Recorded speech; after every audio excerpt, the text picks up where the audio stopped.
I'm Travis Bader, and this is the Silvercore Podcast. Silvercore has been providing its members with the skills and knowledge necessary to be confident and proficient in the outdoors for over 20 years, and we make it easier for people to deepen their connection to the natural world.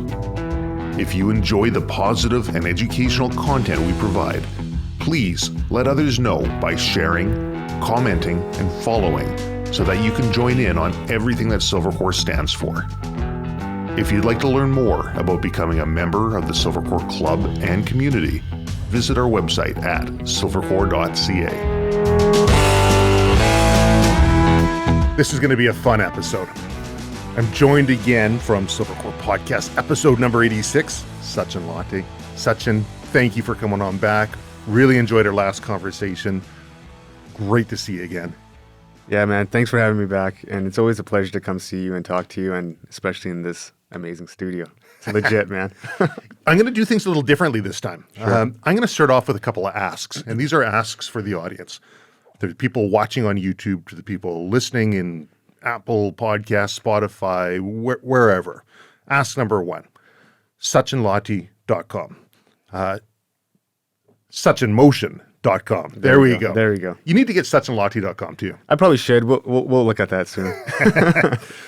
SachinMotion.com. I'm going to have a link to that in the bio here. Check it out. Support him in his endeavor. Last time we were talking about 2025, the goal to run across Canada, and possibly working towards beating the world record on that one. Ask number two would be, if people find value in this podcast, share it, subscribe, help other people learn about what's happening here on the podcast. It's done wonders for Sachin, how he uses social media, how he has his account, and other people will share information on their accounts of his journey as he's working towards the Cross Canada Tour, leaving a comment, leaving a review on Apple Podcasts, sharing it on social media. We're one big community, and it just makes it bigger. I'm just amazed at how many people are actually listening to this all over the world. Hong Kong, United Emirates, Ireland, UK, US, Canada. It's pretty crazy. And if all of these people take a moment just to click subscribe, share it with others, leave a review, it means a world of a difference, and it helps us get the message out for people like Sachin here and what they're doing. So those are my asks. I ask too. You know what? I'm learning. I've always been shy about that. I don't want to put that ask out there, but I think it's important. And a lot of times people don't realize what an impact they can make just at an individual level. Some people can donate to your endeavors or what you're doing. But if they can't donate, a simple follow, subscribe, repost, man, that amplifies the message.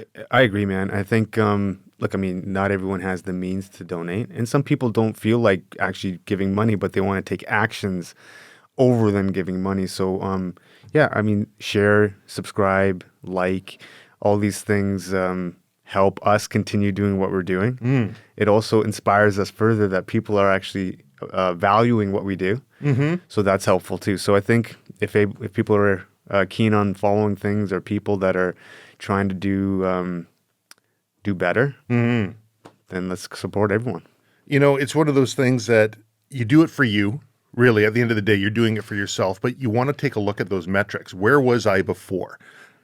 Where is my headspace at? Where's my performance at? Where's my finances at? All these different things. Where am I now? And what is my metric for success that I'm looking at? Am I moving towards, as Earl Nightingale would say, the progressive realization of a worthy ideal?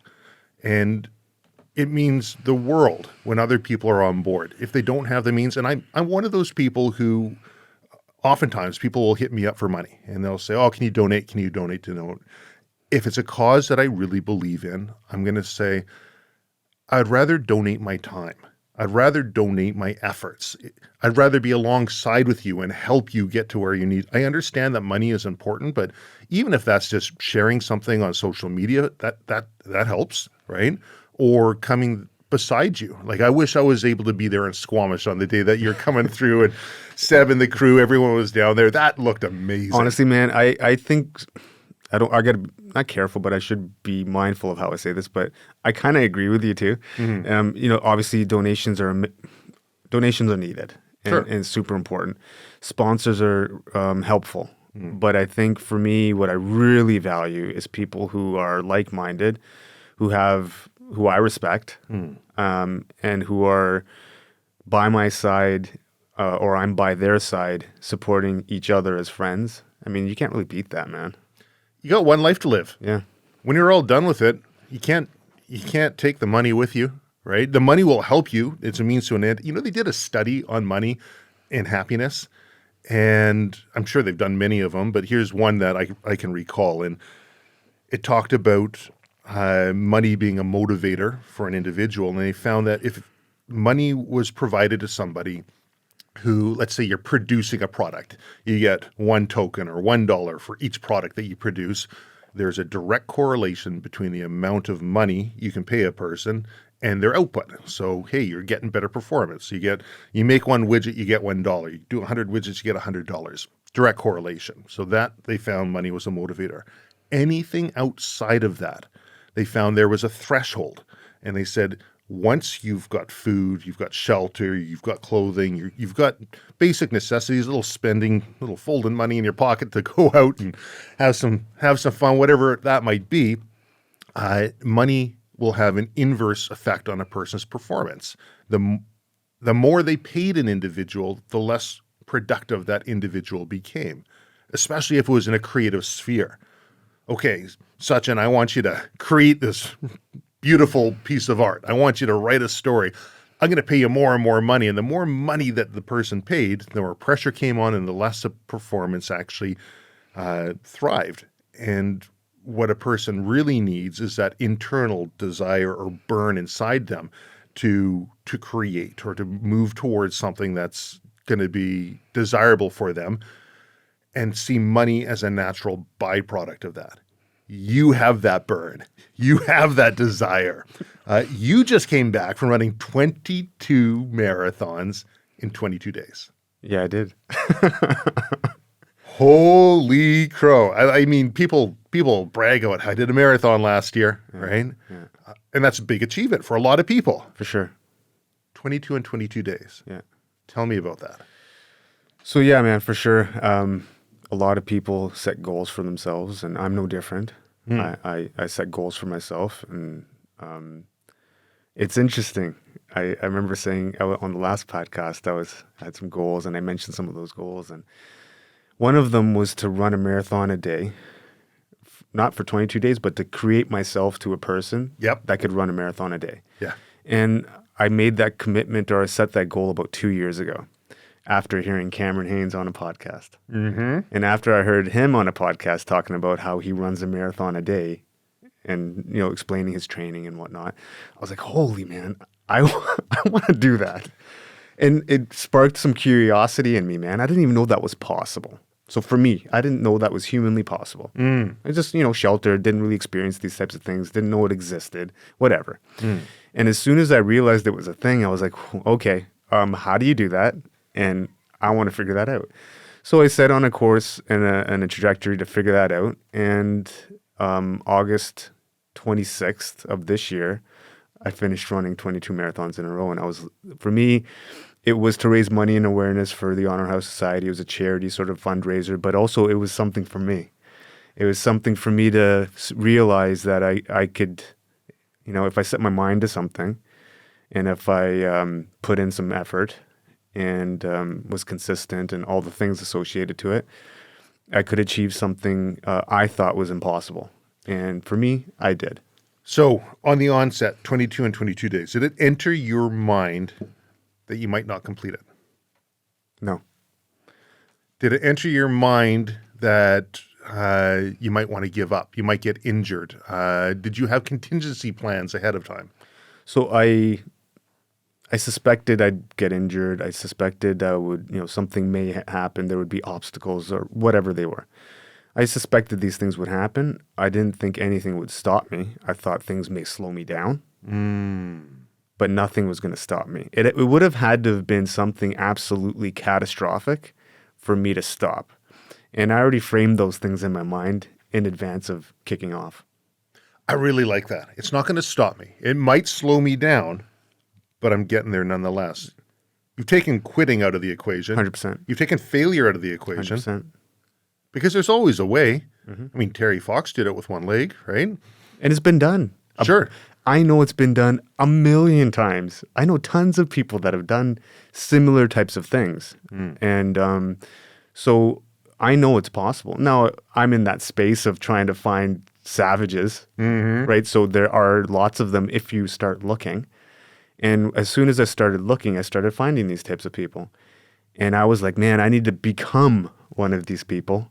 So I need to place myself in the center of that environment and figure it out. And that's kind of what I've been doing. And no, so failure wasn't an option. I was going to finish and maybe get slowed down, but that was the only thing that was going to really affect the 22 days. Who do you look up to? In which capacity?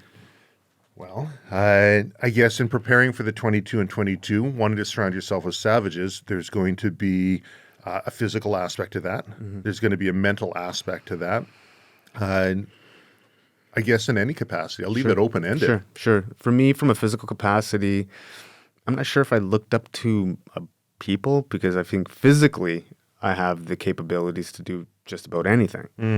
Do I have the mindset to do anything? That's a different question.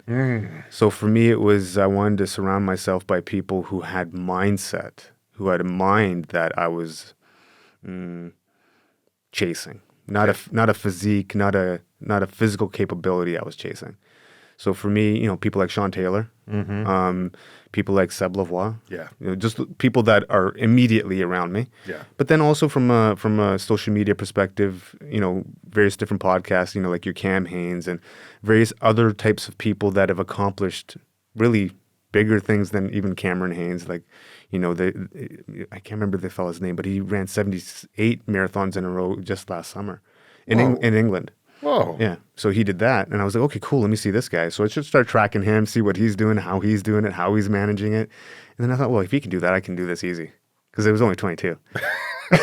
So just framing it differently for me to make it more, what's that saying? How do you eat an elephant? One bite at a time. There you go. Yeah.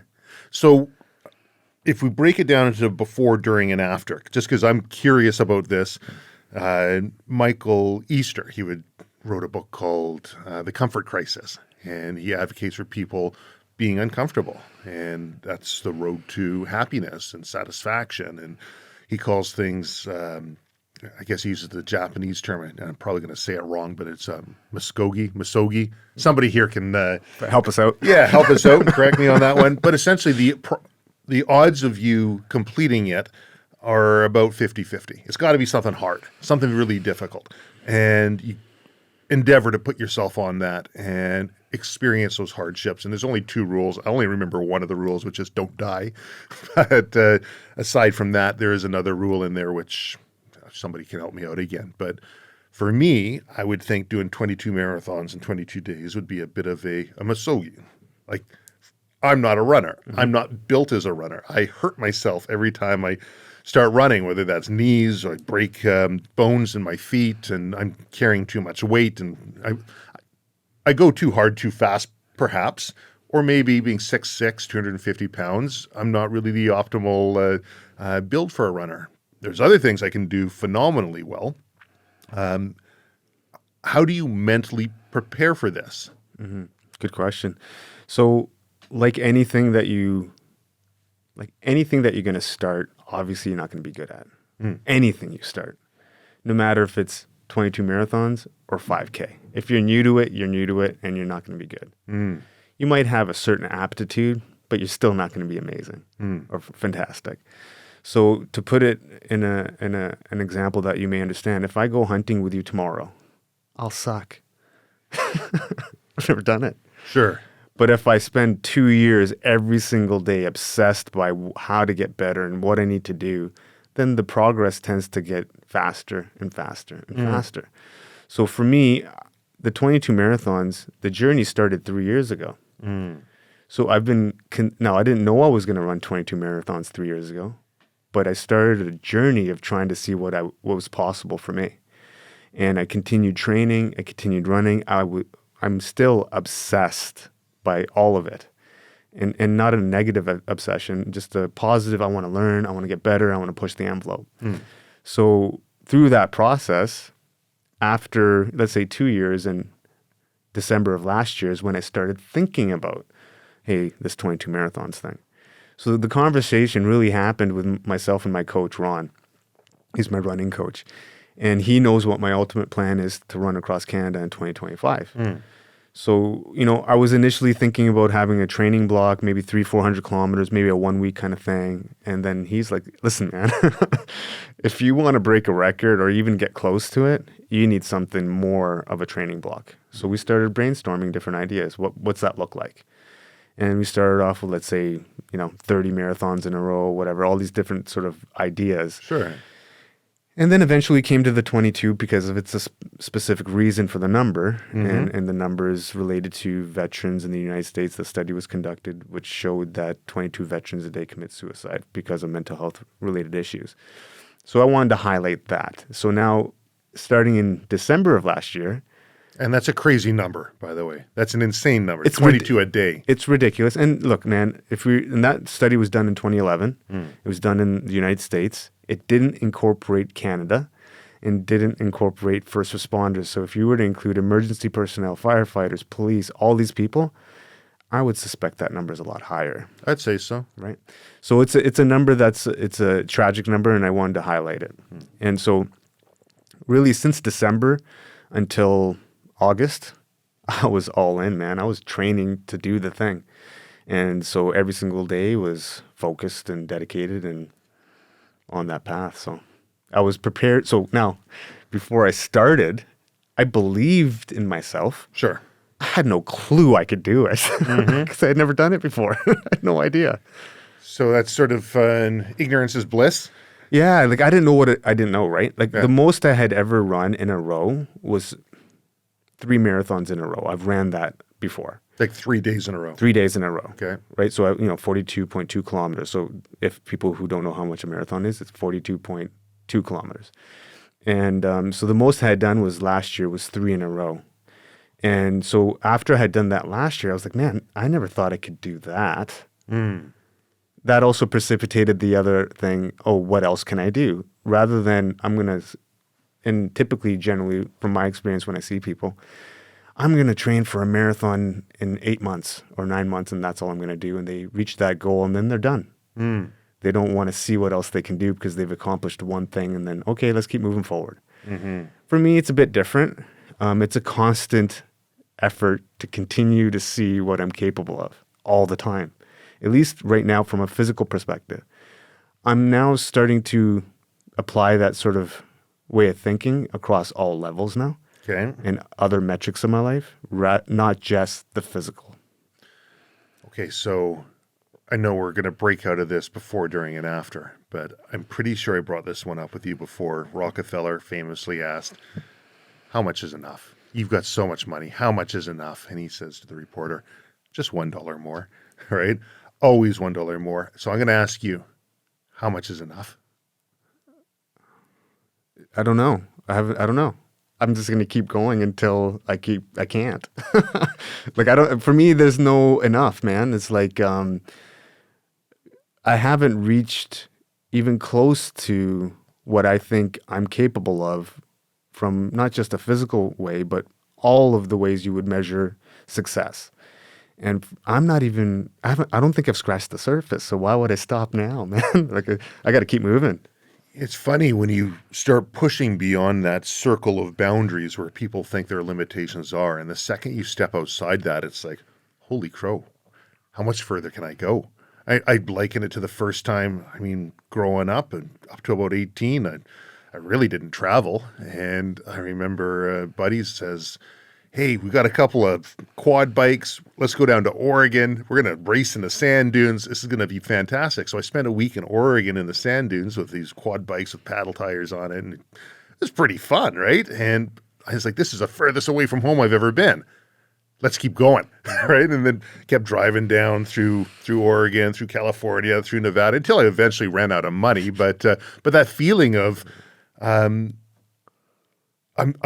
further than I have been, and I have no idea where these limits are. But I have to wonder, there's another analogy that I'll use, which is kind of like cliff jumping. I'll go cliff jumping. And it's one of those things at an early age, I decided cliff jumping's probably not the activity for me, because after I jump off the cliff and I feel comfortable and I do it a few times, I say, let's go higher. And I'll do it again. Let's go higher. And I keep doing that. And at some point, I know that I'm going to end up injuring myself, or there's going to be an adverse effect to my constant pushing to go higher and higher. So that's when now you found the left of arc, so to speak. Now you don't go further than that now. Yeah, but you want to. But you got to first find that. Right. You got to find it first. You got to find it and then push it because it's in your nature. Sure, but you find it. And so let's say you find that spot where you get injured. Okay. Cool. Now you found the spot where you're getting injured. Now you find the other spot on the other end where you can find some more balance. Then you get to the other side again and see, okay, let's push that further. How much further can we go based upon that sort of way of thinking? But one thing I wanted to ask you, you mentioned you had traveled in the quadding, right? Yeah. And you stopped when you ran out of money. Yeah. But did that change your life, or at least the way you saw things? Because now you traveled, you did something you never thought you could do. Did that change something for you or light something up? Oh, 100%. Yeah. Then I started traveling further and further, and I was taking on odd jobs and doing work in order to get more money. I was sleeping in the back of the pickup truck. I mean, really all we were paying for was gas and bananas, because bananas are cheap, and that was basically all I was eating. Yeah, 100% it did. And it's exciting. And you talk about balance, it can eschew that balance. And it's important to push the scale and tip it to see where it is, and then allow it to kind of level back. But that balance is one of these things that people keep looking for. They're saying, oh, you have to have a work-life balance. You have to have a balance here. You have to, and I don't know, work-life balance, if you're talking about a work-life balance life is the important one. There should be no balance there. Work should be a means to an end so that you can live a life in a way that's going to be productive for yourself, your family, your friends around you. I don't think there should be any question of, it should be totally eschewed. Work should be, in my opinion, the means to the end. Unless, of course, that is your driving factor and that is your life and that's work. And fair enough. I won't begrudge somebody for that. It's different from my perspective. Yeah, and look, I agree, man. And I might even begrudge some people about it because maybe they don't truly understand what their purpose and why they're here, why they're actually here, right? So if you're saying, so when I hear work-life balance, I think, okay, someone's going into an office or someone's doing a job, and then their balance is, oh, I got to make sure that my family's okay. So I got to make sure my workplace is okay, and then I got to make sure this place is okay. Cool. I understand that. I've been in that space for a long, long time. What I'm starting to maybe explore and understand perhaps is, like you said, work is just, I think there's a way to find where the balance and the work are one and the same.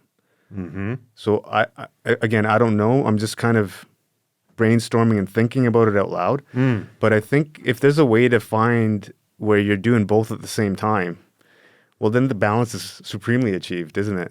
And so, for example, if I'm living a life of service and through that, well, maybe I'm making a little bit of money to provide for myself and my family, I think that would probably be the ideal work-life balance, because now I'm doing something that I love to do every single day. And I'm also then able to sustain and support myself and my family. And then, who knows, maybe help other people along that path. But I think if you're in an environment where, okay, it's work over here and balance over here, I think you might become somewhat limited on how much service you could provide or how much support you could provide or whatever you want to say to the balance part and to the community part, if that makes sense.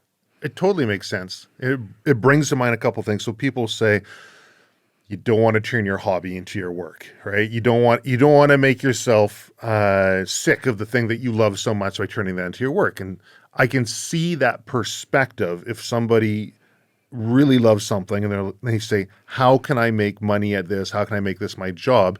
But the perspective then changes because they're looking at the job side as opposed to what it is that they love. if they look at that in a different way and they say, how can success, whatever that metric's going to be a natural byproduct of the hard work that I put in towards what I love to do, then I think a person's winning, because they're not turning what they love to do into work. They're doing what they love to do, and maybe they have to consult others who have traveled this path before, or have other people. Like for myself, I'm not good at valuing things for myself. I'm not good at putting the ask out. Yeah. Other people do it for me, no problem. Yeah. Great. That's a good relationship, right? Absolutely, I agree. Yeah. And the old analogy, if you want to summit some mountains and your goal is to summit those mountains, sure, you'll do it.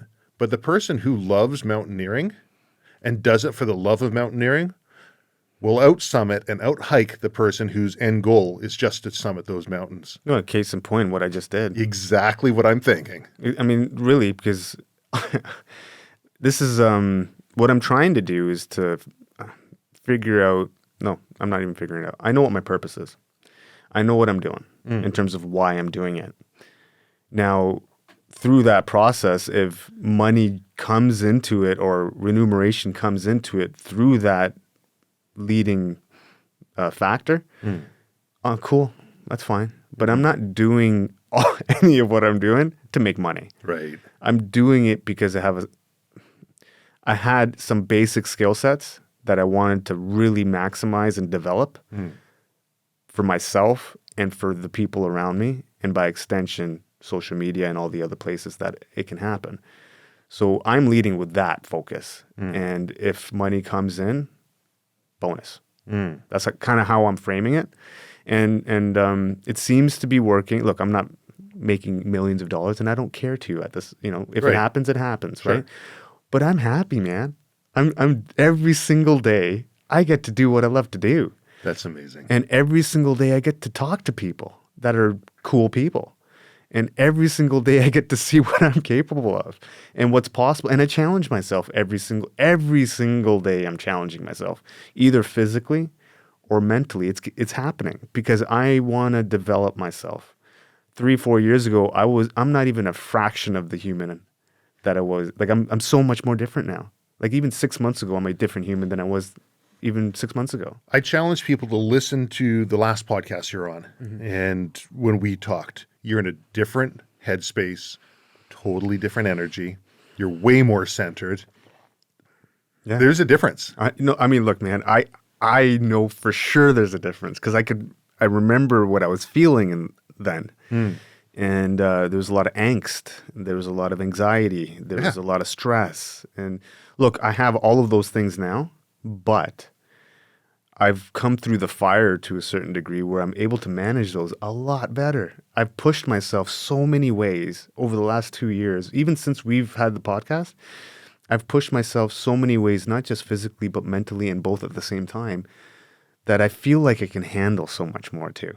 So that's made me a better human and more relaxed and more centered, like you said, and just more pleasant to be around, just honestly. How have you found your passion and your drive has had an effect on your family and your friends? I think positively. I think so because I mean, for one, like I was in a bad spot a few years ago, so friends and family are probably a little concerned with my mental state at that time. So for them to see where I'm at now, I'm like, I don't know, I haven't really asked them, but I suspect that they're very pleased with some of the outcomes that have happened over the last couple of years. For me, I know how I interact with my daughter, and that is phenomenally better than it was before. Awesome. And my daughter is so much, my relationship with my daughter is so much better than it was before. Nice. So, through that, then, my ex issues that may have been there before aren't as there as much because my daughter is flourishing because of the person that I'm becoming. So she's, my relationship with my daughter is all I can control in terms of the other aspects. And so what it was causing me a lot of tension was some of that, my ex and various other things that would happen through that process. And really, I had to own a lot of that too. So it was a lot of ownership on my part to figure out why am I having difficulties in these different types of relationships. And I had to focus on what I wasn't doing. And I wasn't being the best father I could be at the time. So for me, I had to understand that. And now that I can reflect back on that, and then I can say that with honesty, yeah, I wasn't doing the right things at the time. And I wasn't the best father I could be at that time. And now I'm still not the best father, but I'm doing my best. And I'm a lot better, and I'm going to continue moving in that direction. So to answer your question, I think the people around me who've witnessed me and who are around me on a regular basis, I suspect they're probably pretty pleased. Not the best father right now, you say. You know, my kids, as most kids will say, Dad, you're the best dad in the world, right? I say, well, I'm trying. I'm working on it. Might not be the best right now, but I'm working towards being the best. A couple years ago, you're in a dark place. Do you find you still encounter those demons? I think everyone does. It's how we manage them now. And how do we remain positive, and how do we continue moving forward? That's kind of all my focus now is. We all have problems. And before I would suspect that, before I had a bit more of a victim mentality, oh man, this, me, this, that, I got screwed over, or this happened to me, or whatever. Right? But since I've taken a lot more control over how I respond to things, I think, yeah, it's a lot different. It just absolutely is a lot different in how I manage it. How are you managing? I'm good, man. Like in terms of and a lot of how I manage things now is based upon hard effort and achieving things over the last couple of years, because that's raised some built belief in me. So one of my fundamental issues a few years ago was a sense of disillusionment, sense of worthlessness, sense of feeling like a loser. All things that I suspect a lot of people feel. Sure. And so I felt, and so I didn't realize this, but I kind of reflect back now and see what I've done over the last couple of years, and that's made me feel good about myself. And not in an egotistical way, it's just like, wow, man, I did something I never thought I could do. And that makes me feel positive. So if I encounter something that's super challenging mentally, I can just reflect back on the things I've already overcome, and the things that I've already overcome, or even things that I've put in front of me that were super challenging, and I still overcome those things. That gives me a level of confidence, and a level of confidence that I can accomplish and achieve just about anything in a positive way, given enough time and effort. I'd say that's probably one of the bigger impacts, just as an outsider looking in, that you've had on your family and your friends, is in showing them that path forward. You know, there's a book by Dr. Seuss. I could probably recite it word for word. I've read it so many times to my kids, but it was called I had Trouble in Getting to Solace Saloux. It was about a little character who had never had troubles, and all of a sudden starts having troubles, and a guy comes up on his one-wheeler wobble and says, hey, come on to Solace Saloux. They have no more you'll have no more troubles, well, at least very few, right? And he goes on this long journey and keeps encountering trouble after trouble after trouble, and gets to Solace Saloux, and they can't get the key to work in the inside, and the guy says, oh, I'm off to another place where they have no troubles at all. And the main character stops and thinks, and his little quote at the end was, he decides not to go. He says, I know there are troubles of more than one kind. Some come from ahead, some come from behind, but I've got a big stick. I'm already, you see, my troubles are going to have troubles with me. And essentially, he's learned through this process. He's faced adversity, and he says, I know I'm always going to have troubles. Anyways, I think that is probably the biggest thing that you're imparting on those around you, because you've been very vocal about sharing your journey, where you were, how difficult things had gotten, and where you are now. And I find that really interesting, that one question, because some people say, nah, everything's great. No more troubles at all. No, we all have troubles. I'm still dealing with troubles, but I've got better tools. I got that big stick. Mm-hmm. Well, I think it's been invaluable for me. So, like we were talking about Nathan, the host of the 1033 podcast. Fantastic guy. Right? And I was on his podcast, probably one of the first ones I had done, maybe 2 years ago. And you could clearly hear my mental state in that podcast, like how negative I was, or even just how hurt or damaged I was. It was very emotional for me. And anyway, so having said that, to your point about people could track how I've been progressing by even going on various different podcasts or social media things that I've been doing over the last couple of years. You could see it. You can see the growth and the development mentally and physically. So I think now that I'm reflecting back on it, man, I'm pretty proud of that, to be honest, that I'm able to, that I have come to a certain point where I'm able to still, look, I'm not without difficulties. There's tons of them still presented. And sometimes I make them happen too. I create them now. Yeah. So that I can go through the uncomfortable moments, even despite how difficult they may be. I know now, based on what I've already accomplished, I think I can tackle any problem given enough time. So now I'm creating I don't want to say creating problems, but maybe creating an obstacle so that I can develop and get better through that process. You're not shying away from the challenge. No. Nathan's an incredibly empathetic fellow, and he's. I really admire how centered he is and how in tune he is with his feelings, his emotions, and like he's put a lot of work into it. And I remember going back on those podcasts prior to our first podcast that we did, when I was gathering information, I was looking at all the different sources of places where you'd been speaking, and there was that negative aspect, that victim mentality. How do you deal with that? How are you, because we're a negatively biased species. Yeah. There's always going to be that aspect to it. We don't want to just whitewash over and pretend like we're not. How do you deal with that? I had to learn, man. And so for me, I know how I am in the sense of how I learn. Basically, I kind of have a rough idea how I learn and how I tackle things and how I understand things. And for me, as soon as I find people that I kind of want to be like, I just attach and try to learn, because I think with a certain degree, like I've had a lot of experience in law enforcement, so I'm decent at assessing people in a short period of time and understanding, maybe benefits that I could learn from and things of that nature. So for me, I didn't know what I was doing. I had no clue how to kind of correct certain things, but I could tell that some people did.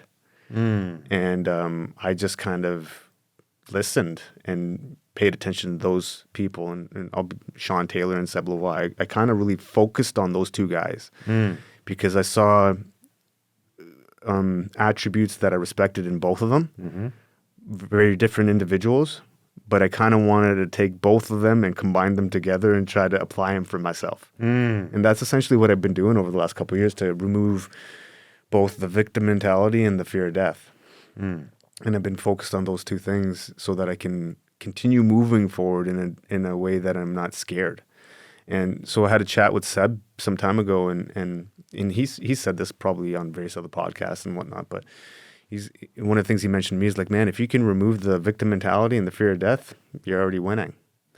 So when I heard him say that, I just tried to understand what that meant, and then and I just slowly just started listening to what they would say, and how I remove that victim mentality is because everyone's got a screwed up life. Totally. Everyone's had problems. That Norman Rockwell idea of a perfect family and perfect life doesn't exist. It doesn't, man. So as soon as I was woke up to the fact that I'm not unique, I'm not special at all, that there are people out there who've had it tougher, and I haven't had it that tough compared to a lot of people. So it put things in perspective as well. So as soon as I put things in perspective, and then I started working, and then I started building belief in myself, then things started really moving in a direction that was positive. But I think you have to put in work, otherwise things don't happen. Memento mori. Remember, we die. Tell me about this fear of death thing. So for me, I think I don't think I've had much of a fear of death, so I've been good on that part, Sure. Right? But I think the fear of death, look, you don't want to die, but you shouldn't be scared to live, right? And I think I was scared to live for a period of life where I didn't want to do things. I wanted to stay safe. I wanted to do my job and do this, that, and the other and be normal and whatever. But I think as soon as I really tackled that piece, I was like, well, and I think probably, the pandemic kind of helped fast forward that for me because I didn't want to be locked in my house. I was like, look, if I die, I die then, man. I don't care. I don't want to be isolated forever. I want to go outside and experience things and meet people and live. So I think that really solidified for me oh man, I'm not scared to die, man. Let's just live. And so now with that sort of way of thinking, I can create for myself challenges that are astronomical that maybe I never would have thought of before because they're so crazy and out there for me. And so, yeah, that's kind of how I explain that fear of death. I remember as a kid watching Terminator 2 and seeing the Arnold Schwarzenegger. Of course, it's a stunt double, and very clearly a stunt double as he takes a bike and jumps off the ledge, and he's driving down in the T-1000 or whatever it is. He's got the semi-truck behind him. And I was like, imagine what a person could do if they just eliminated the fear of dying. They'd probably be like this Terminator guy, right? 100%. Just driving down, doing their thing. And I tried to incorporate that into my own life, possibly in a negative way in younger years, but that could lead to, thankfully, not too many injuries, and I'm still alive.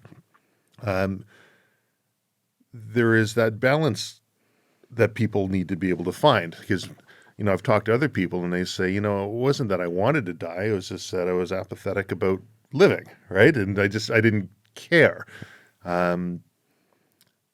You're pushing yourself now in a way that challenges yourself on a daily basis. What happens if you get injured? What happens if you don't have that ability to be able to push yourself further? Or is that going to have a very difficult mental effect on you? I mean, if that piece of the puzzle, if you're living for these new challenges and these pushing and pushing, would you be content if you're forced into a position where you could no longer push like you are now? No, that's a good question. I think, look, there's always things that happen, and things can happen to anyone. I don't think about it, but I have thought about it. And the reality is this, man, let's say if there's a mobility issue for me and I can't run, cool, I'll figure something else out. I'll do something else. Like, I didn't like running to begin with. So I started in a way that with a activity that I hated anyway. So for me, it's more the fact of trying to find something to challenge myself. Look, if you got Mark Ormond, who's on social media, pretty big platform. I think he's SAS retired. He's a triple amputee. He's Yes, I know Mark. Yeah, of course. Yes. Yeah. So he does jiu-jitsu and all kinds of other things, and he's missing his legs and one arm. And he's riding these arm pedal bikes. And so, I think there's always a way to push yourself. And I think I'd be that guy. I mean, I know I'm that guy who'd find a way to do something.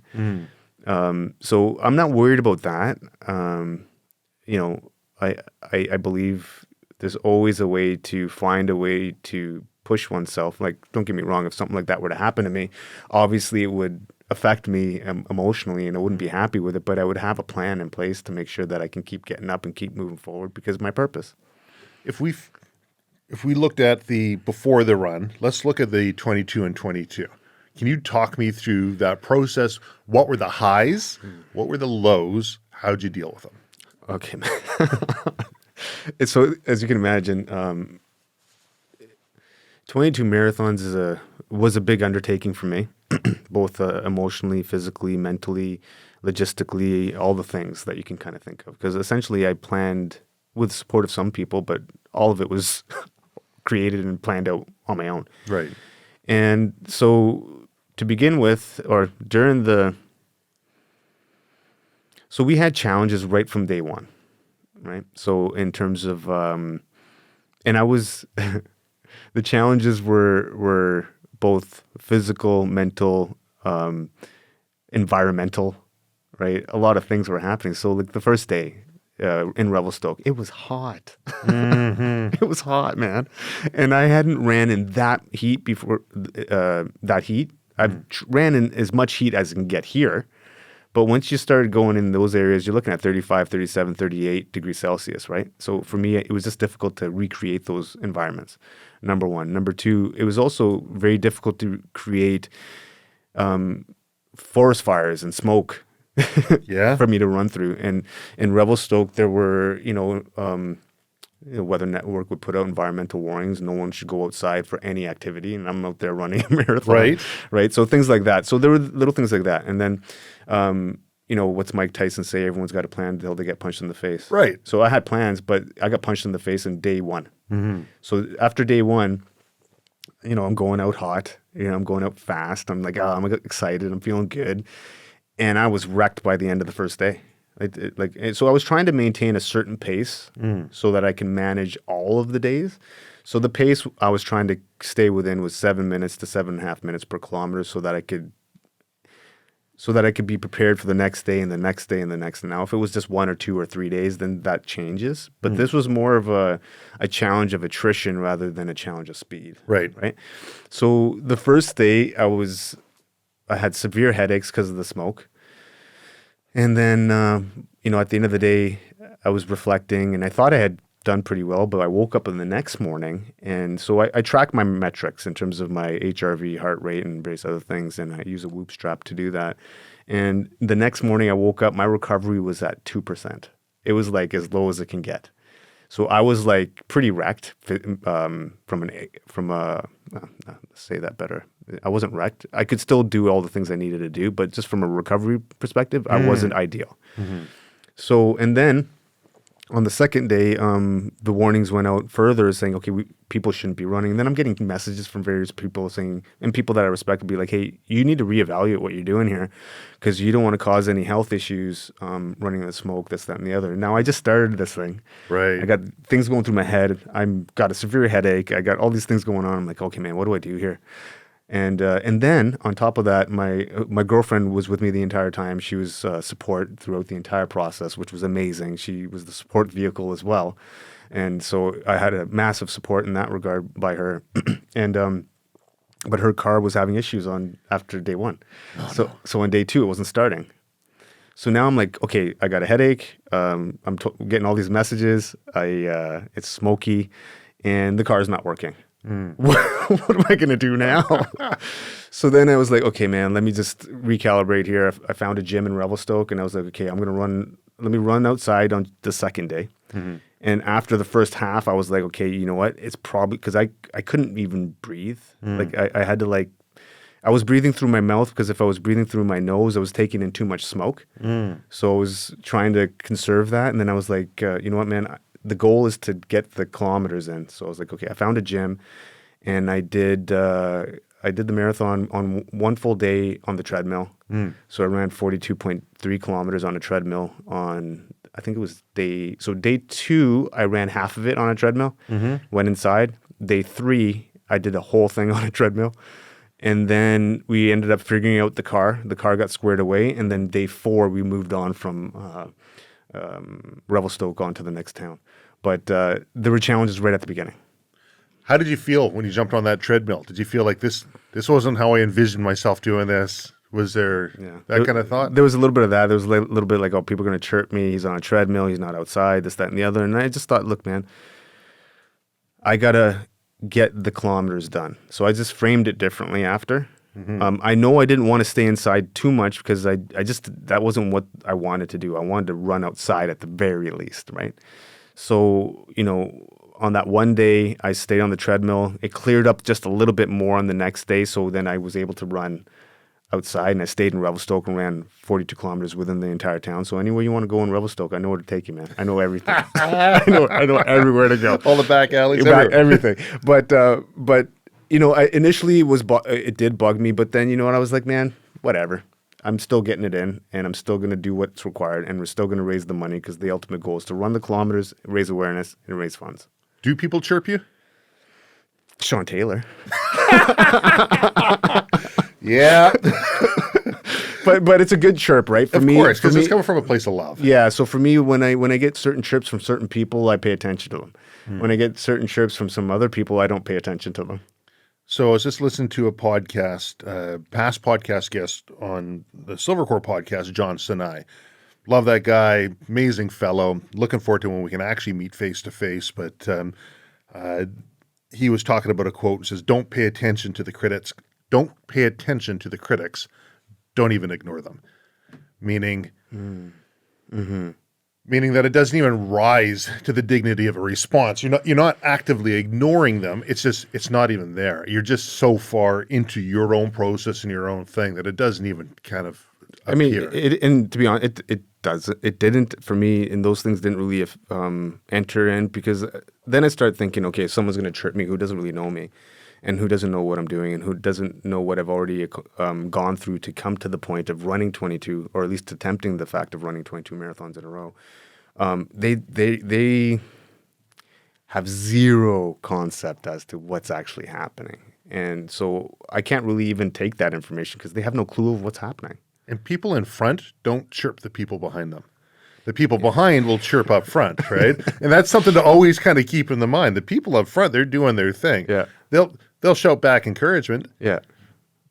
The people behind are the ones who will try and chirp back, hold the person and back. you know, that's cool, man. They can chirp from behind. I'll turn That's this. right. I'll turn back this way, and I'll say, pick up the pace. That's right. Come Right. on, you can do it too. Come on up here. Because that's all I'm saying, man. Yeah. Like, to be honest, I'm like, bro, if I could do this, anyone can do anything if you're given enough time and effort. Look, yes, it's running, and maybe I'm somewhat of an athlete, and I've kind of, these are the things I like to do. So it's, it's a thing. Yep.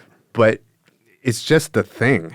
Anyone can look at a thing that they love to do and go all in and crush it. Like and it's not, I'm not saying anything that people don't know. I'm just saying something in real time so people can really understand I'm you. I just finished doing something, and it just took me a year of training, or let's say 3 years of effort to create a runner. But anyone can do that.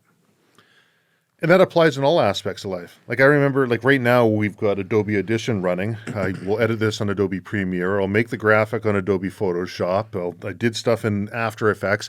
I looked at this stuff. I'm like, this is a completely different language a few years ago. I can't do this. This is for other people. This is for smart people who are graphically inclined, who know how to do this. And one day something clicked. I'm like, you know what? I'm just going to figure this out. I just sat down, and it's been a long slog, but I've got the ability to run these things, something that I thought was completely out of my realm. And it makes me start questioning, what other things do I think are out of my realm? Learning new languages? No, you plug away, you do it. Physical goals? No. And then that's the physical side has always been something that I've never had an issue with. I'll injure myself, I'll have difficulties, but from the mental tenacity and just dogged stubbornness side, I always know I'll get there. I might not be the fastest. I might not be in the front of the line, but I know I can do it because I won't give up.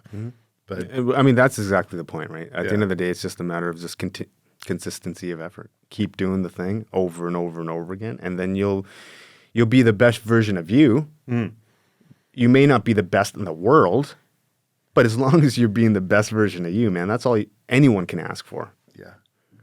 Yeah, a good friend of mine. He's says, there's a common thread that I'm hearing on your podcast. You have these people on that do amazing things. You've got Green Berets and Navy SEALs and SAS and elite athletes, and the common thread is that anybody can do this, right? He said, but that's not true. And not everybody can be a Green Beret. Not everyone can be SAS. Not everyone can run across Canada.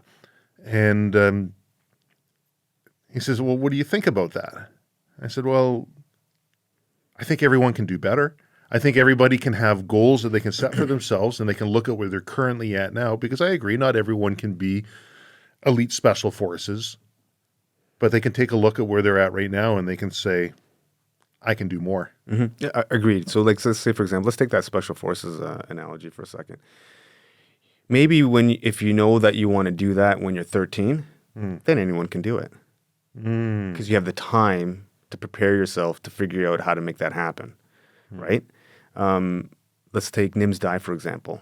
Okay, so he was able to do something epic and amazing, and a record of climbing the seven tallest peaks in 7 months, right? Yeah.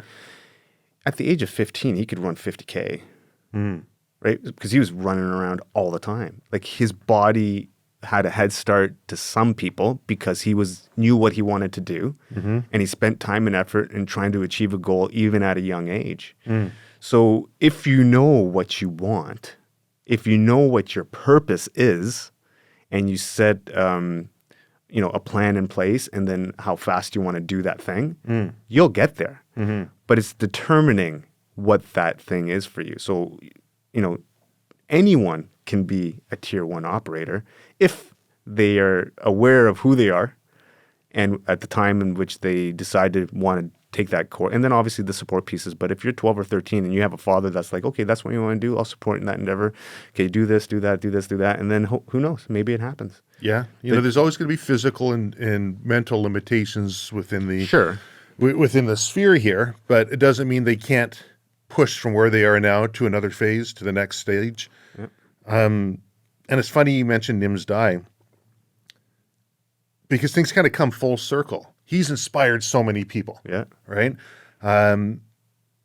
Indirectly, because I'm watching what he's doing. I'm like, man, that's so cool. And, I'm watching him do some paragliding, right? Hey, that's pretty neat, right? Turns out I know the person who taught him how to paraglide. I found out in an indirect way. I don't know the person personally, Sure. but enough that me and the fellow who taught him were going to do a podcast. He's like, well, I'm over in Chamonix right now in France, and living there for a bit, and he's going to come over to BC. I'm like, oh, I'll just come over to you. And tell you what, I'm going to pick up a paraglider, Yes. and I'll go do some paragliding in Yes. Chamonix. Yes. And so I did, and I've been learning how to paraglide, and I've been just doing my thing around here for a little bit, and I've since learned there's a lot to it, and maybe me going to Chamonix at my beginner level, and that's sort of an elite sort of place to be paragliding, might not be the smartest thing to do, but it's Why on not? the list. Why not? From a safety standpoint, Okay. just learning how to properly control and in different weather conditions, wind conditions, adiabatic winds, all the... The only reason I ask why is because I'm just thinking about my experience when I first entered in ultra running. And I just entered in 9 races. So in 2022, I did 9 ultra marathons in 9 months, right? And I had never done that before. I hadn't ever even done a marathon before. So I just, Right. So what I did was schedule that. And the first race I went to, I never experienced or even saw what an ultra. And the first one I went to was a backyard ultra, which are like notoriously difficult because you're doing a 6-kilometer loop over and over and over and over. Mentally, that's got to be tough. Yeah. And so that alone. And then I didn't know. I posted this actually on my social media the other day. Chad Wright talking about how do you find a mentor, and Chad Wright's a retired Navy SEAL. He's an ultra endurance guy.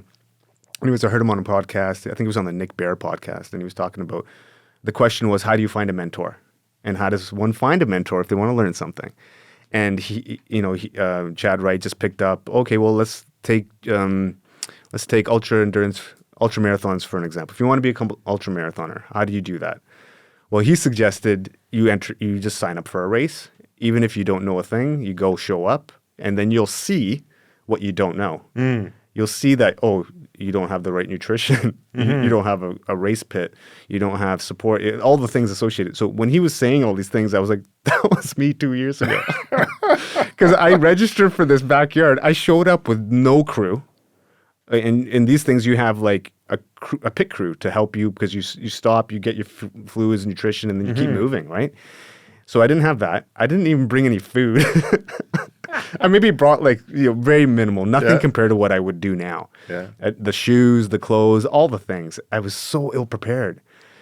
But you did it. But I did it. I entered it. And I epically failed in terms of like how far I made it. Like there was people, savages, 300 kilometers. I think I was like 47 kilometers or something in my first time. But what it taught me was like, I don't know anything. And there's a ton of people out there that do. And it just, it opened my eyes up to what's possible. And then through that, I was in an environment where people could see I was nobody or just starting out. And they would be like, hey man, do that. Or try this, or would point me in different directions. So unless and until I entered in an environment that I wanted to actually enter into, how does one find a mentor in that space?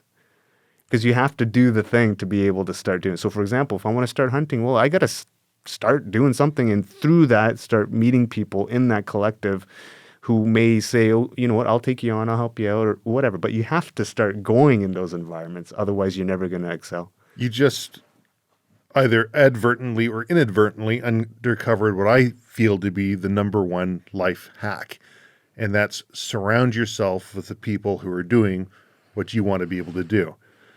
Reach out to the experts in the industry. There's one guy who's talking about, I want to learn about, I forget what it was maybe some neurosurgery or whatever it is. So I'm going to reach out to the top neurosurgeon and say, oh, how much do you make an hour? And okay, if I were to pay you exponentially more than that in a month's time to spend a full day with you, could you put something together for me and distill all of the main information that you think would be important for me to know? And they said, that person spent so much time putting all of that information together. They sat down, they distilled all of this information over it, and then they wanted to see them succeed afterwards. So you value that mentor's time, you value the person, you don't just sit there and be a leech and take advantage of them, and you make sure you actually put into practice and work that information that they provide you, so you seem grateful, right? Mm-hmm. No, it makes sense, man. And I think on the endeavors that I'm moving on to now, I think that's an important thing to remember for me, because just like you, I have difficulty valuing some of the things that I may be able to offer some people. So I'm going into the coaching space now, right? And I want to start helping, or not even helping, working with other people who have certain types of goals, and I want to be able to at least facilitate through my experiences that they can achieve their own goals, whatever they may be. So, for example, I was speaking to a guy this morning who is a new client and really a guy that I'm going to be working with. And he's a first responder. He's lives in the Okanagan area, and he wants to be able to do a fundraiser next year to raise money for wounded warriors. And by way of doing it, he wants to run 60 kilometers from one cenotaph to the other across the interior. I think it's from a Soyuz to, I can't remember, Penticton maybe or something. I can't remember the actual route. But anyways, he was talking about this. So I want to talk to people like that. And be able to see if I can support people with the knowledge I've gathered over the last little while to be able to help them achieve their goal, but not only just achieve their goal, but crush their goal. Because not just running the 60K that he's planning to do, but how do we help him raise up the community that he's in, and then also use maybe various different platforms to raise as much money and all the things associated to what he's doing. So for me, that's kind of the space I'm moving towards. And I think now that I've kind of experienced a few things, and I'm going to continue experiencing things, because I'm not going to be that type of guy who's going to be like, hey, you do this, you do that. I want to be in the trenches all the time. So I'm always pushing my envelope. I'm always trying to see what I can do. And then through that process, whatever I can learn through that, testing myself, both in extreme conditions and then the best conditions, then I can collate that information and bring it together, and then based on the individual that I'm speaking with, find the right solutions specifically just for them. When did you come to that realization? Was this prior to the 22, or is this very recent? So you fast forwarded to the after the 22, which I think is amazing. I want to talk more about that, but in an effort to try and not let my ADHD run all over the place. Let's stick to what you got, bro. Injuries on the 22? I'm really happy with the training that myself and my coaches and my supporting people around me, kinesiologists and physiotherapists and people. I didn't have anything significant. A missing toenail, some swollen feet, plantar fasciitis. Your kind of typical sort of issues that happen from accumulation. But outside of that, man, it's the biggest hit I took is to my central nervous system, which is going to happen no matter what when you're doing something that's that large and over a period of time. What do you mean? So there's CNS fatigue, so central nervous fatigue. So right now I'm probably going to stay away from major strenuous activity for about 3 to 4 weeks so I can recover my central nervous system. So what that means is if I were to go for Okay, so I went to Mental Health Walk, the one that Seb puts on every other Sunday. And I went there this last Sunday. It was a 2-hour walk. I was exhausted after. Exhausted. Like, so it's a level of fatigue that is like not normal for me. So, which indicates that I've had a bit of a CNS fatigue, and which is normal. So, is that like a mental thing? Is that it's a physical body thing, like it's just an internal. Your nervous system is kind of fatigued, overstressed. Okay. So, like basically almost each day for the last 4 days, like around 2:00, I'm lying down. I'm kind of exhausted. I'm drained, so to speak. But that is normal. So, things that are to kind of fix that are obviously, rest, stretch, eat properly, do anti-inflammatory things to, make sure the inflammation reduces. But so to answer your question, that's the most significant thing that's been affecting me. CNS stress.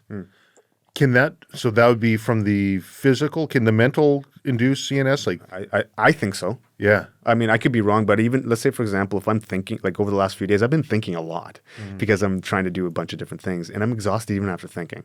So I think the energy required to think, and when you're dealing with stress and these types of things, I think it really takes a toll on the body as well. So as you can imagine, I'm not just running those 22 days. Now I'm booking hotels, gas, food, groceries, like all the things, managing everything all at the same time. Girlfriend, dealing with, how to navigate the new relationship as I'm running 22 marathons. Like, so there's a lot of things happening that I'm happy happened, man, because I made it through and it all worked out. And I'm, just dealing with CNS, which is whatever. Well, I've read studies that your brain consumes more energy than any part of your body. I believe it. So when you're running, are you trying to turn your brain off to preserve energy? Are you, because I know when I run, and I don't run like you, but when I run, I'm thinking about business. I'm thinking about all these other things, and I find that affects my ability to run more than if I just keep saying the same goofy song over and over in my head, right? Or got that mantra that I go over. Well, I mean, as you can imagine, like on average, I was running between 5 and 5.5 hours each day, right? Yeah. So, there's ebbs and flows of how I'm thinking, what I'm thinking about. But I tried to stay in the moment as much as I could and tried not to think too much. I did, but I did my best not to. So how did I do that? Well, I was in some beautiful areas, man. Yeah. So I'm, even despite the smoke, I'm still like, running from, let's say, Lillooet to Pemberton. That's beautiful. Oh, it's a great area. Yeah. A lot of hills, Yeah. a lot of elevation, but it's beautiful, right? And so for me, I was paying attention to that. Were you running down the Duffy? Yeah.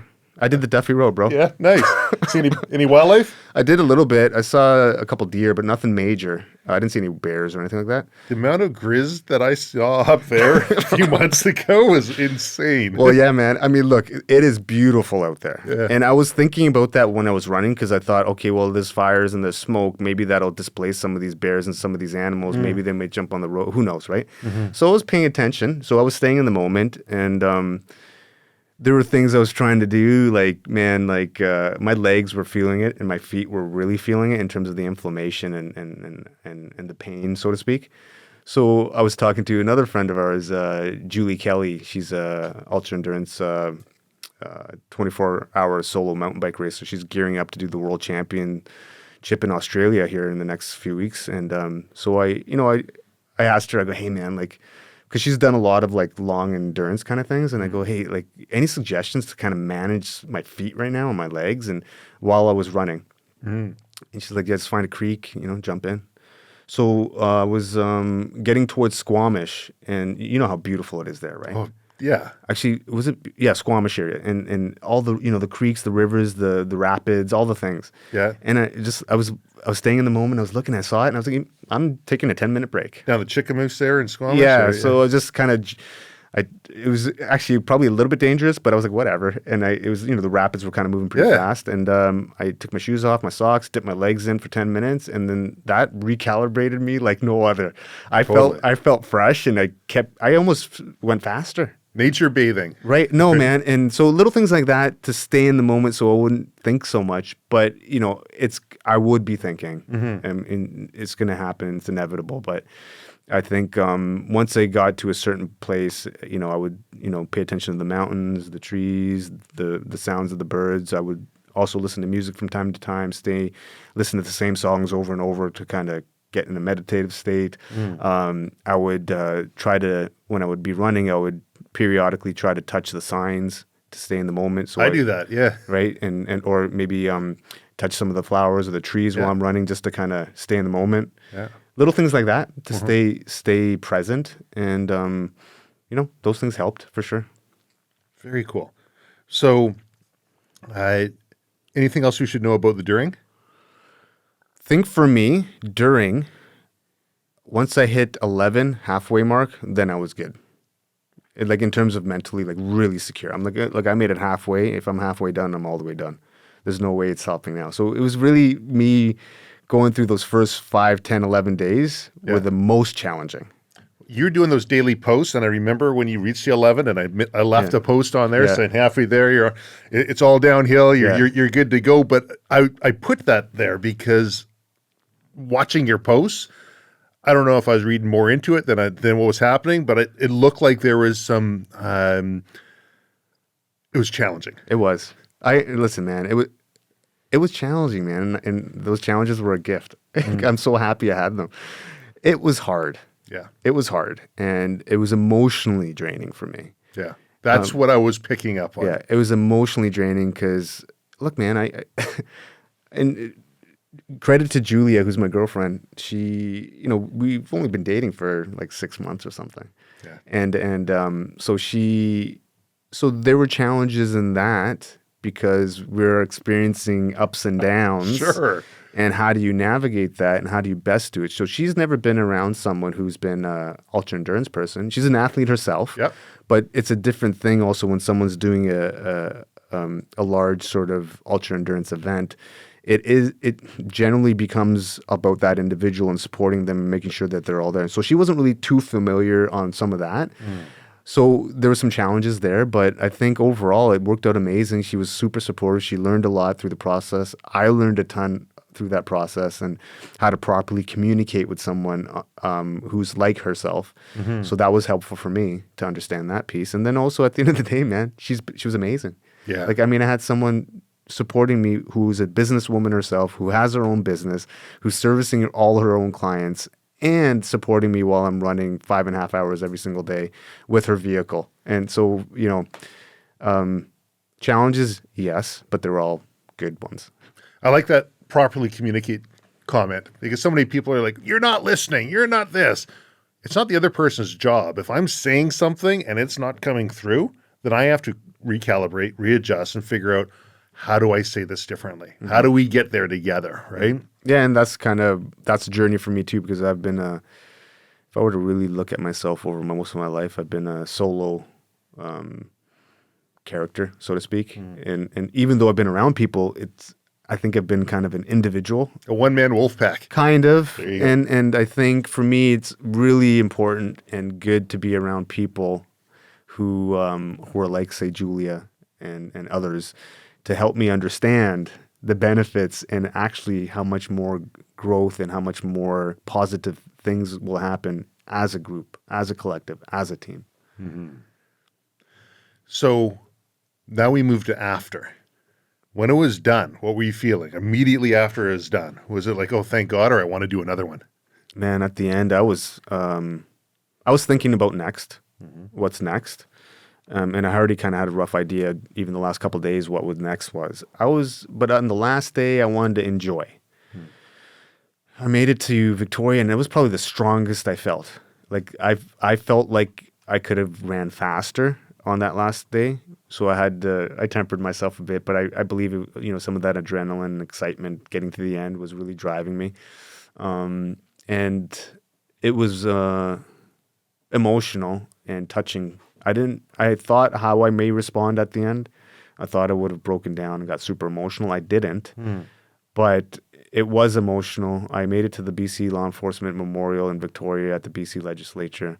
I paid my respects. And to my surprise, there was about a dozen Victoria Police members there waiting to receive me with the chief of police. And that was unexpected for me. Wow. And I had an inkling that may happen, but to see how they were there and how they received me, man, it was really humbling and it was touching.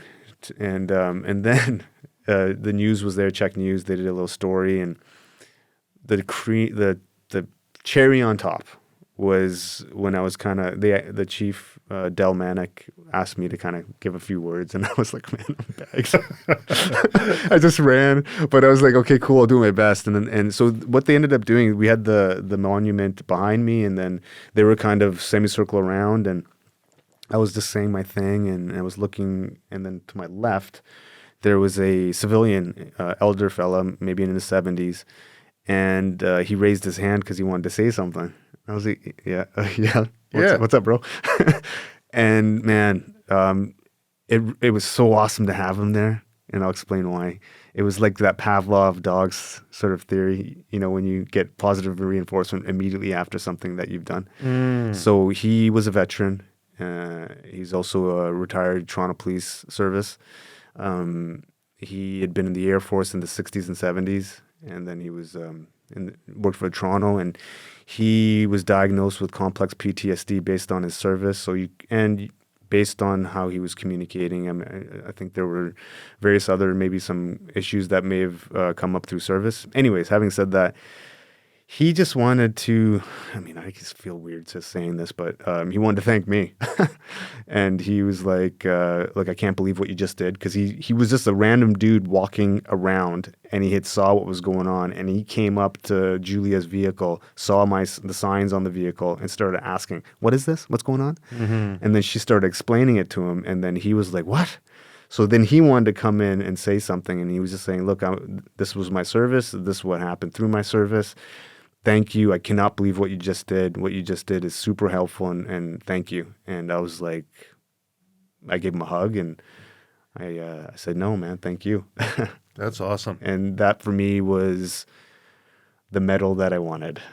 That's amazing. Yeah. I find I'm guilty of this.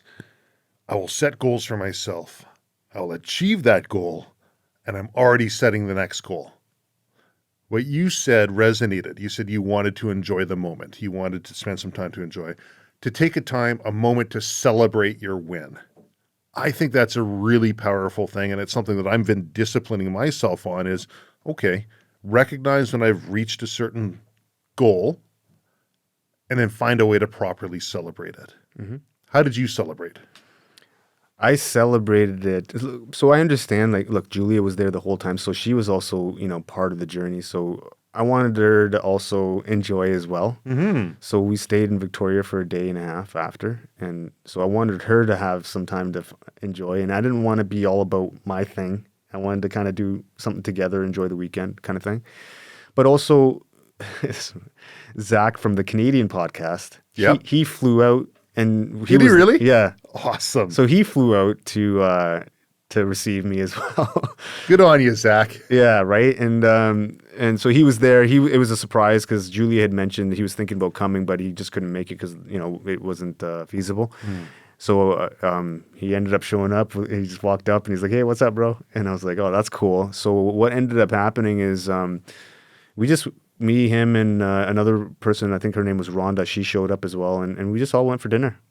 Awesome. We just me, Julia, Zach, and Rhonda, we went out for dinner, and I just wanted to just be there, not think about, because I already had an idea what I was wanting to do, and I knew I would at least need 3 to 4 weeks of recovery time, so I'll worry about that later. Today we're in Victoria, man, and we just did a thing.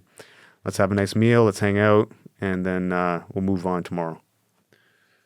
So, at what point did the idea of coaching enter your mind?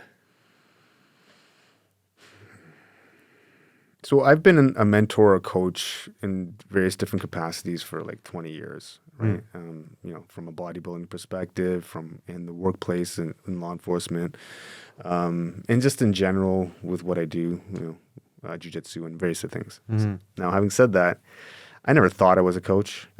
Yeah. I never believed in myself to be able to deliver information in a manner that would be receptive to people. But these are all things that were self-doubts, right? That I've corrected over the last couple of years. And really, the last year or so, I feel like, I have a little bit of knowledge and I can share that. So that's one aspect of why I think why I've entered this sort of idea in my head. The other one was like, look, I work for the federal government and I want to be able to continue doing what I'm doing, and I want to be able to do it at a faster rate. And I want to be able to impact as many people as I can, and I want to be able to just do a lot of positive things. So for me, I had to think of a way to remove that safety net. And for me, I have a safety net, and I wanted to think about how do I remove that so I can really freak out and get super uncomfortable and start really growing in another way, not just physically, but from an entrepreneurial, from a mental, from every perspective that you can imagine in that space. So I thought, okay, what skills do I have, and how do I refine that, and how do I create something that can sustain myself so I can continue doing what I'm doing, so I can continue doing what I'm doing at a high level, and then also help others at the same time. So that's where the coaching came into mind.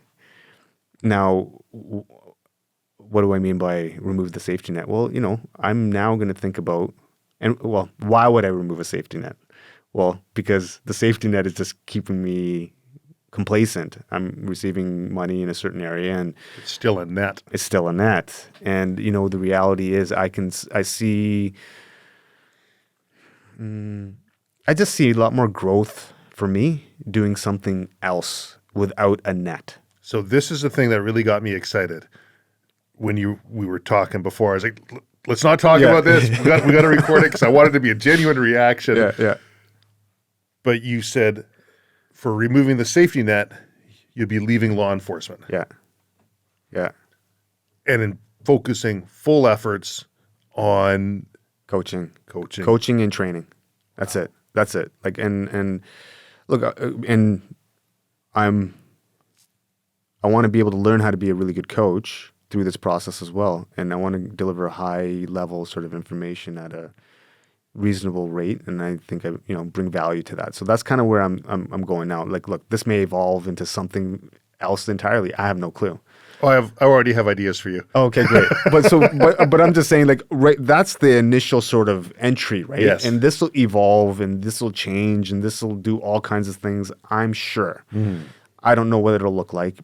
And my friend Sean I kind of function in some way similar to him, not nearly as close, but in the sense of, I set a goal, I have no clarity whatsoever, and I just move down that path until the clarity starts showing up to me. So that uncertainty, that chaos, that all of those things, even though I don't feel good and it sucks, I do my best in that environment, if that makes sense. So like for me, I don't like this feeling. Where am I going to pay my next bill? I don't like the feeling of, how am I going to do this thing or that thing or whatever. It feels uncomfortable, just like anyone else. But I know I function well in that space now. Before I didn't really understand that. It just felt uncomfortable and I don't want to do it. Because of the things that I've done, and I've entered in environments where there's been tons of uncertainty, and I've been successful, and I've been thriving in those environments. I'm like, I get it. I kind of need that to really get better as who I am as a person, if that makes any sense or whatever.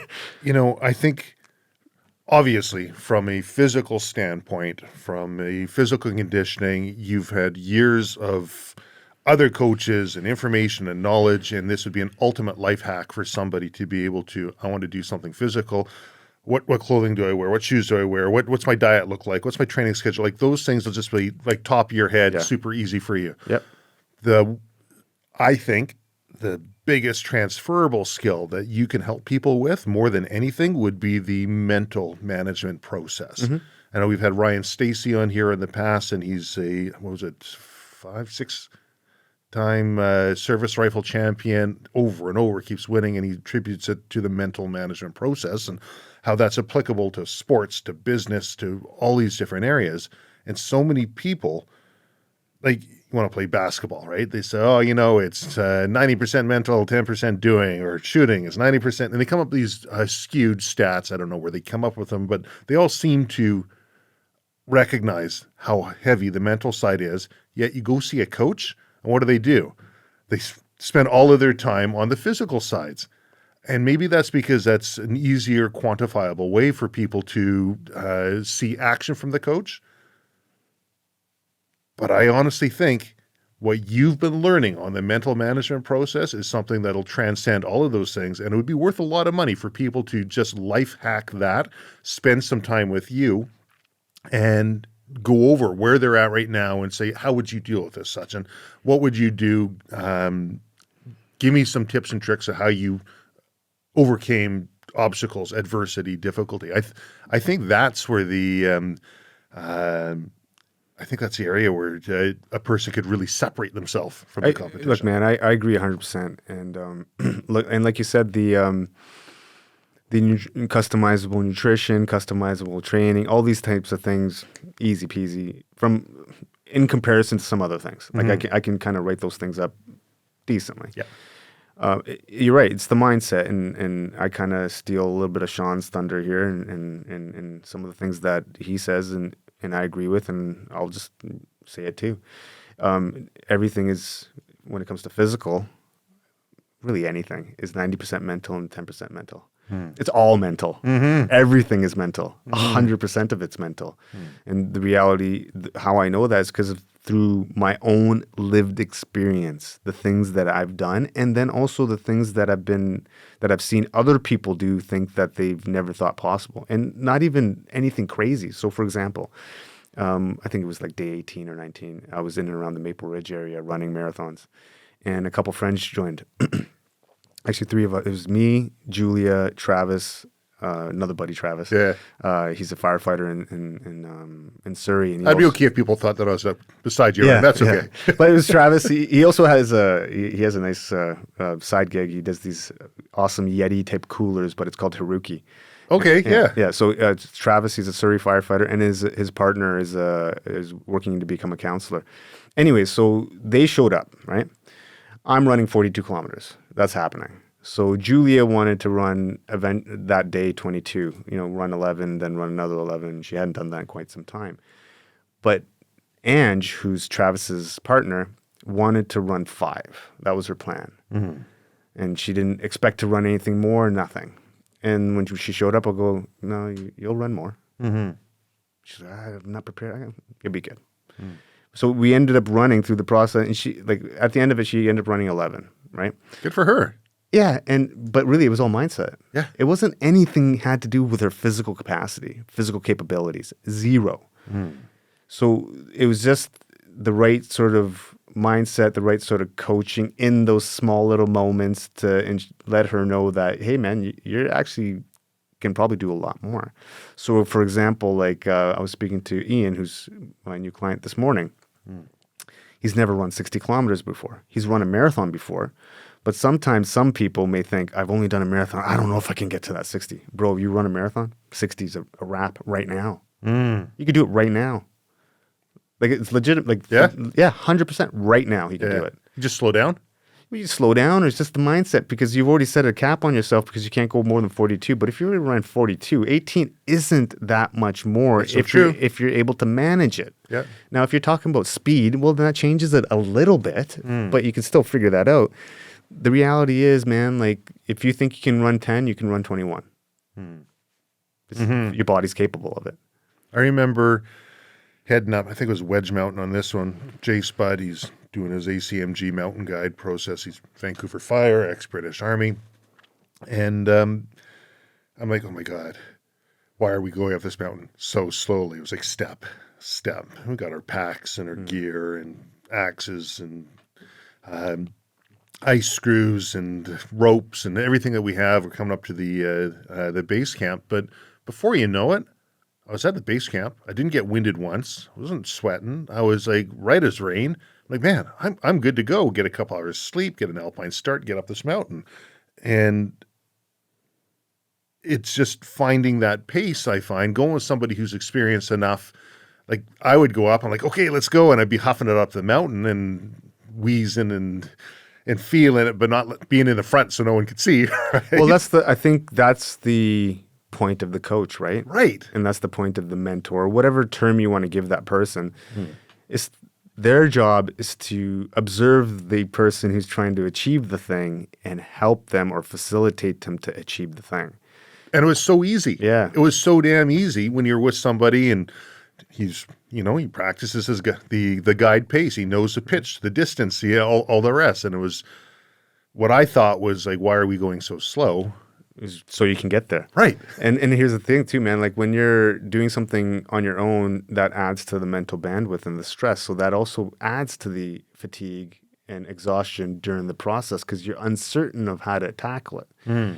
But if you're prepared in advance and you have an understanding of what you're tackling, all those stressors start reducing, even if you are alone.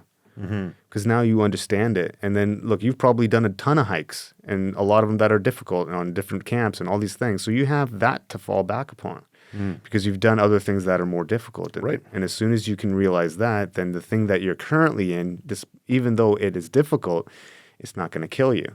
And if it's not going to kill you, well, what's the problem? That's right. Let's keep going. Right? Let's keep going. Yeah. Have you spoken about this on the collective yet? No, not yet. No, I haven't really. You're the first person that I've spoken to, like in this kind of environment. I think I posted it on my Instagram, and people have liked it and whatever else. But no, I haven't spoken at all. Wow, there you go. Breaking. Yeah, breaking news, man. Breaking news. There you go. It's actually been over the last 6 days. Yeah. What day is it today? Thursday. It's been 7 days since I've actually thought about this. So as soon as I got back, I was thinking about what to do, how to do it, how to do all the things that I want to do. And it requires me to remove a safety net, enter in a space where I love to be. I want to be able to see people grow. I want to see people do awesome stuff. And even if it's awesome for them, it doesn't have to be whatever I think is awesome. Whatever's awesome for them, man. I get stoked at seeing people achieve their goals and then see what's possible for them. And that kind of pumps me up. Yeah, I think that's really cool. I know, like Seb, he removed a safety net. He's working on something as well. And there's always going to be that challenge, right? You're doing something brand new. He has no limit that I can see to the amount of inspiration and the amount of knowledge that he can share with people. It's awesome. Oh, yeah, it's massive.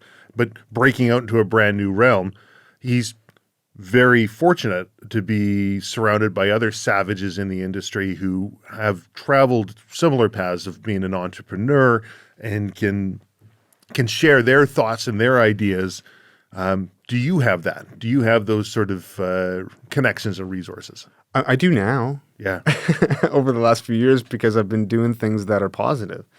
I've been creating a life that may, like I was talking about when the Chad Wright example, the mentor thing. Yeah. You got to put yourself in an environment where people start turning around and saying, oh, what's going on over there? Okay. And then now I can maybe contact someone saying, hey, this is what I'm doing. And they're like, yeah, tell me more. But if I hadn't done certain things and if I hadn't entered in the arena, so to speak, was it Teddy Roosevelt? Yeah, the man in the arena. Yeah. So if I hadn't entered the arena, then no one would, I would have no connections. So, I'm sponsored by a company called Magnum Supplements. Yeah, I see the shirt. Yeah. Awesome. Oh, yeah, that's right. Yes. I just picked it up. And also Lululemon. I'm also a Lululemon Run ambassador now. I signed the contract last year. Good for you. Yeah. So now I'm basically an ambassador for that company in the run capacity, which adds another level of support I can give other people in that regard. Anyway, so having said that, oh shoot, I lost my train of thought. What was I saying? It happens. It happens. Yeah. I'm too busy writing these things down as you're talking. But in terms of the coaching piece, I just started thinking about it, and I think I thought let's see what happens, and Oh, you were saying the connections. Yes. So the connection pieces. So Marcus, he I think he may have just recently sold the company, but I think he's still a good friend of mine. And so I hit him up Yeah. and I was like, hey man, so I'm thinking about doing this thing. Do you know anyone that can kind of point me in the right direction of how to kind of administratively and logistically kind of help me start this? And so he pointed me in the right direction. And now I'm working with a company that's going to help support at least the beginning parts of me understanding how to properly do this. And the company's called TRM. It's based out east. And what they do is basically help fitness professionals and coaches and scale their business so that they can be self-sufficient at home without having to work in a gym and things like that. So I'm working with this company now to really help me understand sales and help me understand how to properly value what I'm doing. Because these are things I've been doing it anyways for free for people. Totally. Like I've been just I have another buddy of mine based out east. He's currently in the reserves. He's also a lawyer.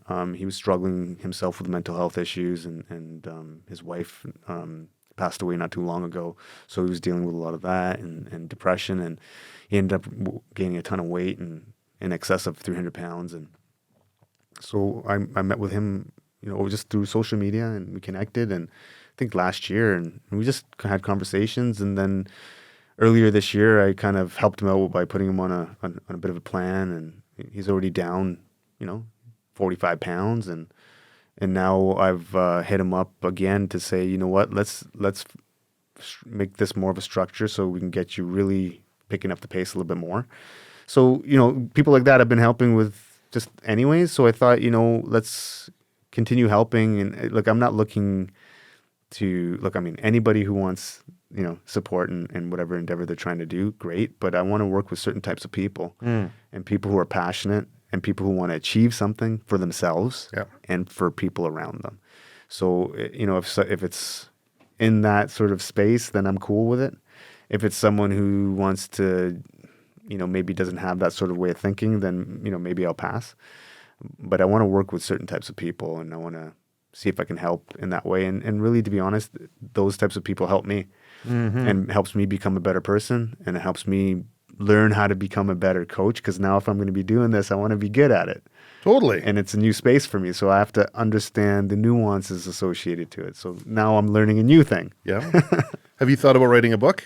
Look, I've thought of a ton of things, bro, and they're all on the docket. It's just a matter of when's the right time to do these things, and there is a time and place for all these things. And I think perhaps after a couple more years, that'll happen. I would think if the desire is there, you've been documenting the process anyways, speaking into your phone or into a microphone or whatever, and having that transcribed through Descript, thrown into a PDF, uploaded to AI, get the bones of a book together, and then a lecture circuit where you say the same 4 or 5 things over and over, but people will come back because they'll hear it in a different way. They'll learn different things from there. And I would think that would, from my standpoint, looking at you, it looks like the natural progression of kind of where you're going. I agree, man. And that's kind of been my thought process even over a year ago, right? Yeah. Like, my ideas have been, I think if you're tracking and you're paying attention to what I'm doing, you can kind of see where the end result will be for me, at least in terms of what I will do on a regular basis. I just want to speak to people, share my experiences. If that helps someone, cool. I was talking to another friend of mine yesterday, actually, and he lives in the Langley area. And he notices in the Indo-Canadian community, the younger kids are, in that community specifically, are dealing with some issues as it relates to drugs and gangs and things of that nature. And so he's looking at starting up a boys club in the Surrey area and the Newton area and places like that. And, I was also volunteering at the East End Boys Club, and I would kind of speak there a little bit. So just sharing some of my experience, if that helps some kids, then yeah, I'll do that too. But I think, to your point, I can see that eventually happening to a certain degree where I'm traveling around and having a chat every now and then. What an amazing lifestyle. And you're building it for yourself, just one brick at a time. Yeah, I think so. I think it's been organic too. It's not like, oh, I want to be a coach and I want to do Sure. that. It's just been organic, and it's just been, it's been very organic. I'm still not going to change any of the running goals that I have, and really that really will actually help complete what I'm trying to do in terms of like how do I want to serve even after I'm not physically capable of doing certain types of things. I want to still serve. I still want to be helpful. That's never going to change. So I'm thinking also succession planning for myself, right? Like in 10 years, what do I want to be doing? Because in 10 years, maybe I'm not running. Maybe maybe I have a podcast. Maybe I'm speaking on a TED Talk. I don't know. I could see that. I Right? see that in your future. Yeah. I mean, and thank you. I appreciate it. And the vote of confidence that I've been getting from people that I respect is very helpful for me. And but I know it's also a negative thing for me because I've always been a person of seeking external validation, and now at the place I'm at now, I don't seek it as much because I've built a bit of it in myself now, so I believe in myself. Whereas I don't seek out that external as much anymore, but I still kind of reach for it every now and then. Well, I think and I get it. I get, seeking external validation and looking at these things because I'm like, I'll look at the charts and how the podcast is doing and where things are at, not because I'm looking for that external validation, but because I look at it as a metric to where I was, where I'm going. Am I bringing value to the guests? Am I bringing value to the audience? I see you as being able to do a TED Talk right now, honestly. Yeah. We've had TED Talk alumni on the Silvercore podcast in the past. I view this as you saying it's only 18 kilometers more, right? You've already done this. Yeah. You've talked here. Yeah. You can do the extra 18 kilometers. That's not a problem. Well, you know what? And then now that you've planted that seed in my head, now maybe it'll start growing and we'll start thinking about it and start actioning things. Because, I do have time for now in terms of organizing and planning and writing and thinking and reflecting over the last 22, 30 days. And to your point, actually, about the reach. And, this was kind of an interesting thing for me to see and to track the metrics of my social media, actually. And just based on Instagram alone. And for me, I can only look at my metrics compared to my previous metrics. I don't know anyone else's metrics. Right. They're irrelevant. So for me, I just look at mine. Yes. And it helps me understand, oh, wait, people are resonating. Now, because I don't have a huge social media platform, in and around 4,000 on my Instagram. Mm-hmm. And in the month of August, based on the run, an additional over 500 followers started following in August. Wow. And it's not like I didn't pay for that. It's just natural people coming to my account and starting to follow based on what I'm doing. So that tells me that people think what I'm doing is important and it's resonating with them. Well, you're bringing them value. Yeah, it seems that way, right? And they're sharing that with others because they said, this brings me value. Watch this guy. Mm-hmm. Yeah, and so that one metric, I was like, holy moly. So I started really opening up my Instagram over the last, really in the month of August and really the last few weeks. And it reached a peak of accounts engaged, 46,000. Holy crow. Yeah, and really pretty much for most of that 22 days. And so when I started really diving deeper into that, then I started seeing like, oh, wow, everyone's sharing it. Mm-hmm. A ton of people are sharing it. And then, so it was a lot of people that, obviously I only have 4,000 followers. So where the other 40,000 people come from, right? So there's people sharing it. And so that got me thinking, wow, that's pretty cool. So I was just looking, and then over close to 300,000 impressions. And so anyways, so why am I saying that? It's the reason why I'm saying it helps me understand, okay, I'm on the right path. I'm doing the right things. Mm-hmm. Now I just have to do it better. And that's kind of what I'm thinking. But it also speaks to the power of just the masses, of everybody out there who's watching, who says, I find value in this, what I'm listening to. I want to share what Sachin is saying. Mm-hmm. And what a huge difference that makes when people will share, subscribe, mm-hmm. leave comments. They don't necessarily have to do anything and leave money. Money's great. Mm-hmm. That's fantastic. But those simple pieces are what's going to change. There's a guy over in Ireland, King of Chemo. Have you heard of him? Yes. He's doing the exact same thing. And he says, look, you don't have to have money. My goal is, before I die, he's been diagnosed with terminal brain cancer.